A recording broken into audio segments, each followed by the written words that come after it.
안녕하세요. 말씀 한 줌. 오늘은 여호수아 6장 8절에서 27절 말씀을 함께 살펴보도록 하겠습니다. 제가 본문을 먼저 읽을게요.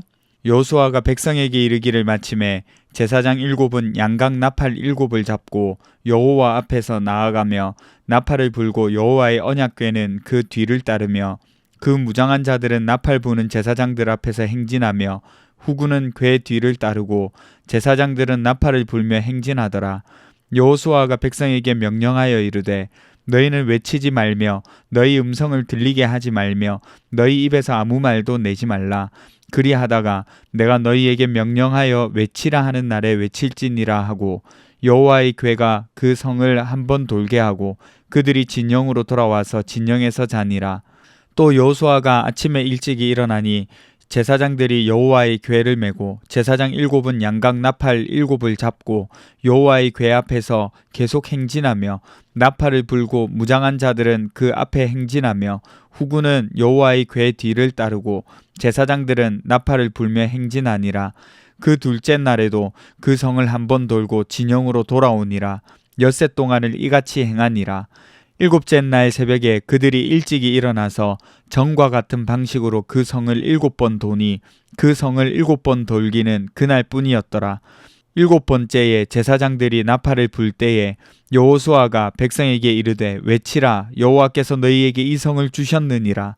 이 성과 그 가운데에 있는 모든 것은 여호와께 온전히 바치되 기생 라합과 그 집에 동거하는 자는 모두 살려주라. 이는 우리가 보낸 사자들을 그가 숨겨주었음이니라.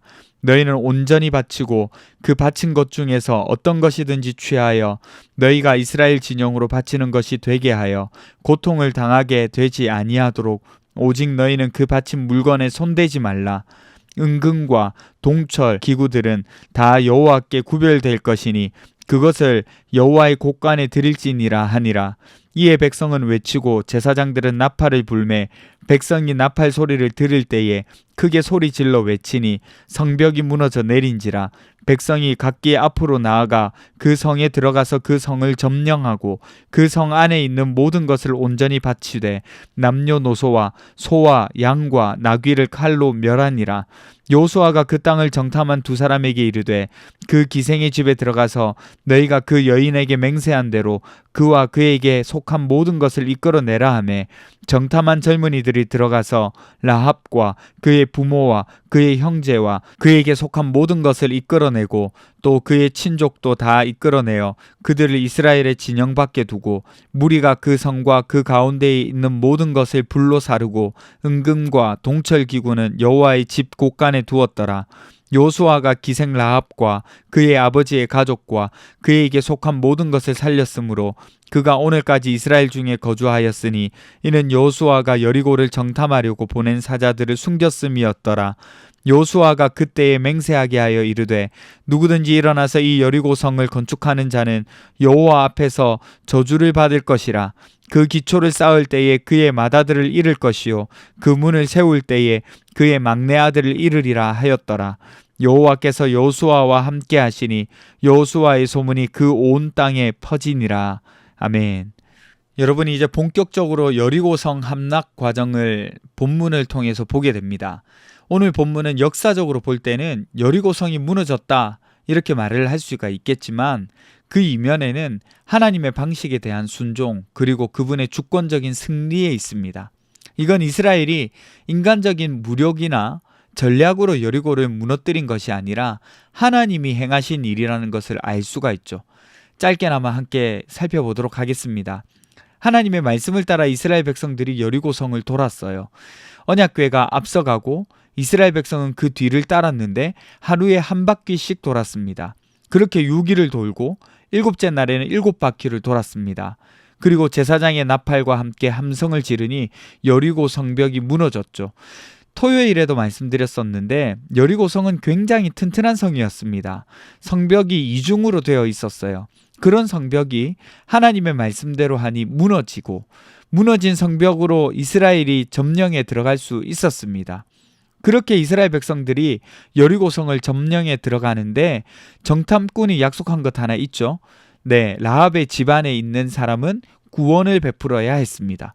여호수아가 당시 정탐했던 사람에게 너희가 약속한 대로 행하라 이렇게 말하죠. 22절에서 23절을 보시면 여호수아가 그 땅을 정탐한 두 사람에게 이르되 그 기생의 집에 들어가서 너희가 그 여인에게 맹세한 대로 그와 그에게 속한 모든 것을 이끌어내라 하매 정탐한 젊은이들이 들어가서 라합과 그의 부모와 그의 형제와 그에게 속한 모든 것을 이끌어내고 또 그의 친족도 다 이끌어내어 그들을 이스라엘의 진영 밖에 두고 이렇게 기록되어 있습니다. 그리고 라합과 그 집안 사람들은 모두 이스라엘의 집에 거주하게 되죠. 약속대로 구원을 받습니다. 이후에 마태복음 1장에 라합이 기록되면서 예수님의 족보에 당당히 이름을 올리게 되죠. 십자가를 통해서 이스라엘뿐만 아니라 모든 민족에게 전파되는 복음으로 구원을 얻을 수 있는 가능성을 보여주는 거죠. 여러분, 이제 오늘 말씀을 적용해 볼까요? 오늘의 가장 큰 주제는요, 순종입니다. 하나님의 방식은 달랐어요.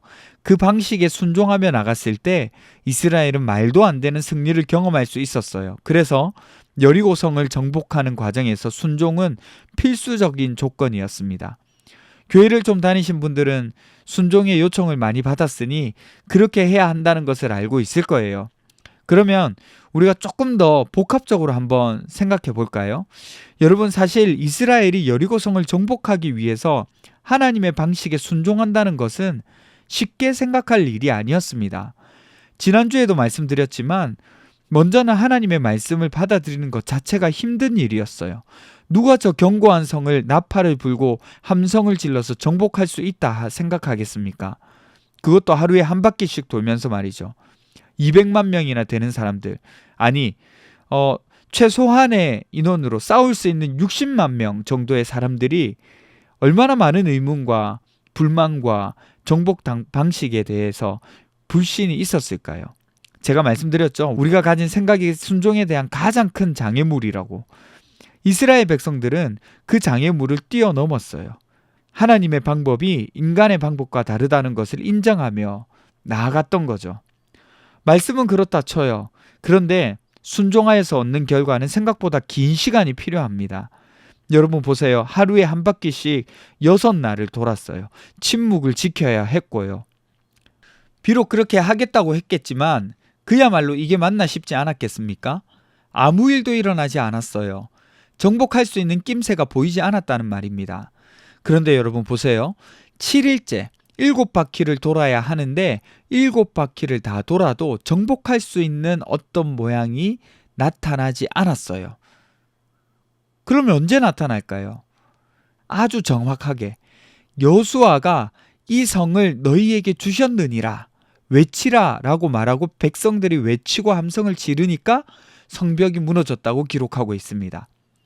하나님이 여호수아에게 말씀하신 것이 모두 이루어졌을 때 일어난 일이죠. 끝까지 순종할 때 하나님의 역사가 일어나는 거죠. 그러니 순종은 인내하며 신뢰함으로써 끝까지 해야 하는 거예요. 여러분, 한 가지 더 살펴볼 거는요. 하나님의 일하심에 대한 방법을 신뢰해야 하는 이유가 여기에 있습니다. 여러분, 놀랍게도 우리가 하나님을 알게 된 것도 의외의 하나님을 만났기 때문입니다. 그분은 자기 아들을 버리셔서 우리를 얻으셨어요. 여러분, 이런 하나님이 이해가 되시나요? 그런데 하나님은 그렇게 우리를 얻으셨어요. 하나님의 방법은 기이했습니다. 그리고 그 기이하심으로 여리고성을 무너뜨리듯 죄와 사망을 무너뜨리고 하나님과 우리 사이에 있는 담을 무너뜨리셨죠. 우리는 이 기이한 방법으로 일하신 하나님께 나아가야 하나님의 자녀가 될 수 있습니다. 우리는 가끔 착각합니다. 하나님이 하신 모든 일이 이해될 수 있다고 말이죠. 아니요. 직관적으로 이해되지 않는 일이 훨씬 많습니다. 그럼 어떻게 할까요? 그 상황을 이해할 수 있는 것은 순종함으로 나아갈 때 가능한 거예요. 예수님도 그렇게 하셨거든요. 그래서 그분은 죽기까지 순종하셨죠. 그러니 하나님의 일하심에 대한 방법을 우리는 신뢰하고 순종함으로 나아가야 합니다. 여러분, 기도합시다.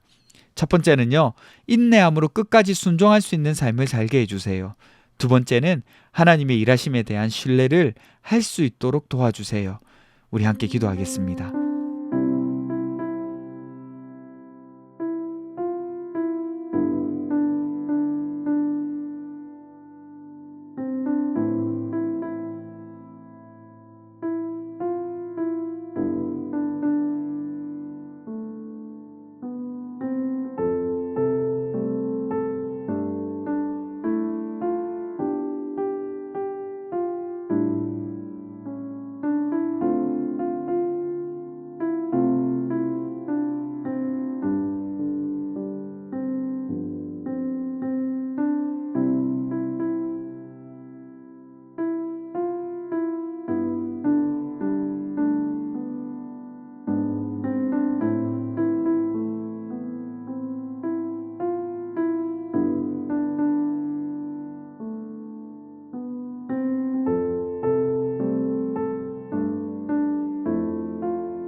하나님, 인내함으로 끝까지 순종할 수 있는 저희들 될 수 있도록 도와주십시오. 그리고 하나님이 일하시는 것에 대하여서 언제나 늘 신뢰할 수 있는 마음을 허락해 주세요. 감사드리며 걸어가신 예수님 이름으로 기도드립니다. 아멘. 여러분, 오늘 하루도 하나님의 크고 놀라우신 사랑 안에 거하시는 하루 되기를 바랍니다.